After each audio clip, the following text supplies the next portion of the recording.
This Day in Sports History. This episode is brought to you by the Sterling Soap Company. How often do you think about your soap? Well, if you answered, not much, maybe you should. You see, a lot of what passes for soap in stores is technically not soap, according to the FDA's definition. It's full of lab-created chemicals and detergents because it's cheaper to make. Now, what if you could buy natural soap made from natural ingredients like tallow, palm oil, coconut oil, and scented with essential oils, and for just a little bit more than you'd pay for grocery store soap? Sterling Soap is 100% natural, and with a wide variety of bath soaps, shave soaps, beard balm, lotions, and cologne, there's a product and a scent for just about everybody. Check them out for yourself at sterlingsoap.com. That's STIRLING soap.com. And welcome back to This Day in Sports History, a member of the Sports History Network. You can find more information, more podcasts, and information on a giveaway that we're doing at sportshistorynetwork.com. It's February 19th, and on this day in 1989, Darrell Waltrip finally won the Daytona 500. If you happen to catch yesterday's episode, then you may remember that in the 1979 Daytona 500, Darrell Waltrip finished second to Richard Petty after that dramatic final lap crash involving the leaders Donnie Allison and Cale Yarborough. Well, that was the closest that Waltrip had come to winning the Daytona 500, entering this race a decade later. DW was one of the most likable drivers in the NASCAR garage, and his personality was a perfect fit for television when he retired from racing and moved up to the broadcast booth. I mean, we wouldn't have Boogity, Boogity, Boogity, Let's Go Racing Boys without him. But at this point in his career, in 1989, retirement was still several years in the future. All he really had on his mind was winning the Daytona 500. He'd already won 3 Winston Cup championships by this point, but he'd never taken the checkered flag at the Super Bowl of NASCAR. Like I said, he had finished second one time. He came in third in 3 consecutive years, 84 through 86, and he placed in the top 10 7 times in his career here for the Speed Weeks at Daytona. It was the big what if, or as he liked to say, a yeah but. Waltrip did not want a yeah but in his racing career. Well, in the week leading up to this race, Waltrip saw some things in the numbers. Never one prone to superstition, he simply could not deny that things were sort of adding up. Waltrip, the driver of the number 17 Hendrick Motorsports Tide Machine, was racing in his 17th Daytona 500. He pointed out that his name, Darrell Lee Waltrip, had 17 letters in it. His house was built on lot 17, his golf handicap was 17, so he says. The purse for the race was $1.7 million, and it was in 89. You add 8 and 9 together, you get 17.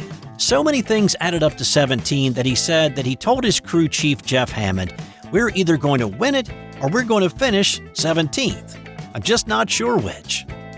Kenny Schrader started on the pole, with Waltrip starting on the outside of row 1. Schrader would lead the most laps in what would turn out to be a pretty clean race, and that's what led to the drama at the end. A routine round of pit stops with about 56 laps to go in the race was not expected to be the last time the leaders would come in for a fill-up. But that's exactly what happened, and fearing that he did not have enough fuel to get to the end, his crew chief, Hammond, wanted him to come in to top off the fuel tank. But Waltrip ignored the plea, and he went instead to Plan B. Win the race with what they had, or run out of fuel trying. Waltrip had a sizable lead, and he could let off the accelerator a little bit in the final few laps to draft other cars. He is drafting all around the track off anyone he can find, trying to conserve fuel. It's a question of fuel. Can Waltrip hold out of turn 4 after 17 years of effort? The Daytona 500 belongs to Franklin, Tennessee's Darrell Waltrip. He's done it. He's done it. So he finally got his chance to drive to victory lane and soak it all in. After he did his victory dance, which was a modified Icky Shuffle, he talked about the long wait and the gamble he took. 17 years this year, and it just took a great, you saw what happened. Jeff and Stevie and Randy and Rick and everybody, they figured everything right to the fraction. I drafted, and it paid off. Hey, I needed to call a quick timeout to let you know that we're giving away a $50 gift card to Home Field Apparel. Have a favorite college sports team? Of course you do. You're listening to a sports podcast. Well, Home Field Apparel has all the great gear so you can support your team in style. Jerseys, hoodies, hats, and a whole lot more are available in your team's colors and insignias. So go to sportshistorynetwork.com/giveaways for your chance at a $50 gift card to Home Field Apparel. I've also put a link in the show notes. Now, let's get back out there. We've got more of this episode to do. On this day in 1984, brothers Phil and Steve Mahre won Olympic gold and silver in the slalom in Sarajevo. Phil and Steve were twins. Phil was born 4 minutes in front of his brother, and from that point on, Steve seemed to always be chasing his slightly older sibling. Phil had won silver in Lake Placid 4 years prior. Steve had competed, but had not medaled. Now in Sarajevo, it was Steve who'd set the time to beat after the first of 2 runs, 0.7 of a second in front of Phil, who sat in third place. The slalom course that day was steep and icy, making for treacherous conditions. 25 skiers missed gates or fell during their runs and were disqualified. Knowing that he was competing for a medal for the last time in his career, Phil let it all hang out. He's a great athlete, he's a good competitor, not very happy with the results this year. This would be a great way to end all the people who say he's finished. Good rhythm on the top. He smoked his second run to move into first place, but Steve still had a chance to take the gold medal. Well, as soon as Phil had finished his run, he grabbed a walkie-talkie and relayed course conditions and final helpful hints up the mountain to his brother.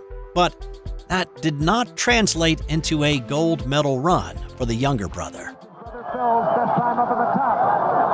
No, he's behind the time of Phil Mahre, his brother up in the top. Oh, he's having all kinds of trouble. Yeah, he was working with 67 hundredths of a lead. He just got it behind a little bit in that quick little section through there, Frank. Cost him a lot of time. Probably cost him a gold. He might still be able to get in there for a medal, though.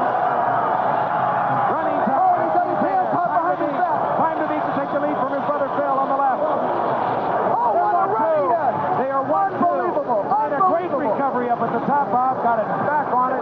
Phil Mahre's in first place and Steve Mahre is in second place. The Mahre twins finished 1-2, becoming the first brothers to win Olympic medals in the same event. On this day in 1970, Denny McLain was suspended from Major League Baseball. Denny McLain was a great pitcher. He was a 2-time Cy Young Award winner.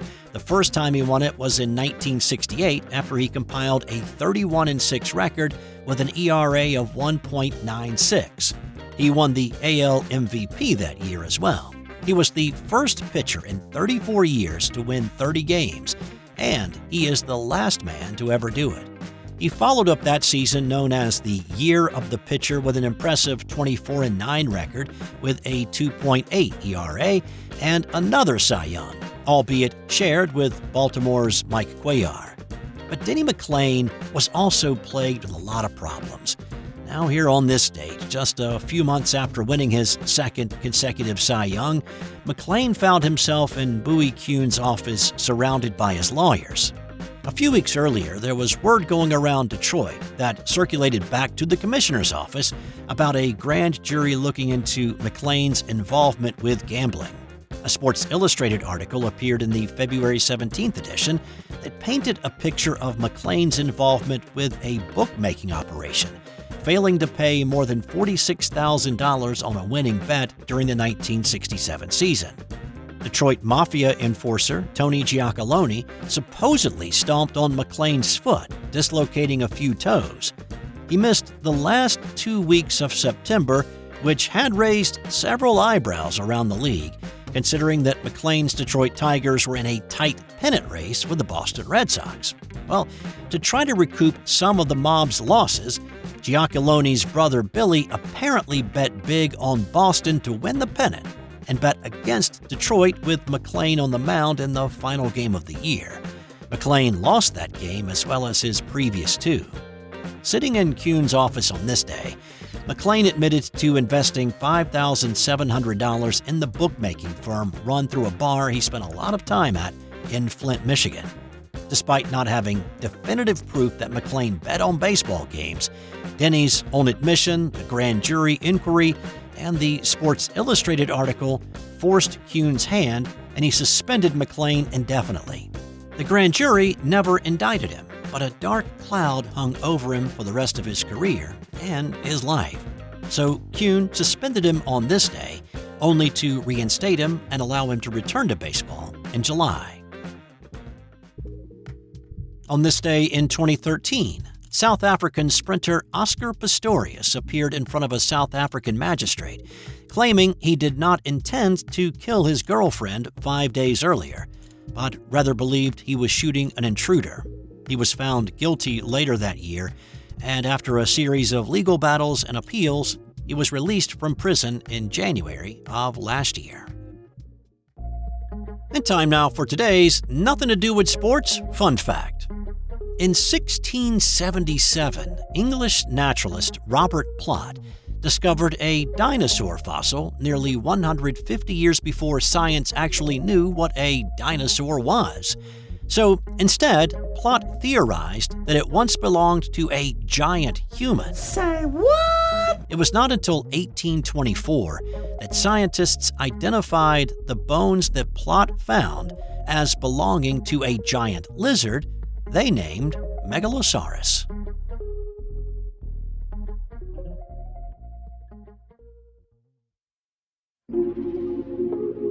This has been an original Thrive Suite production.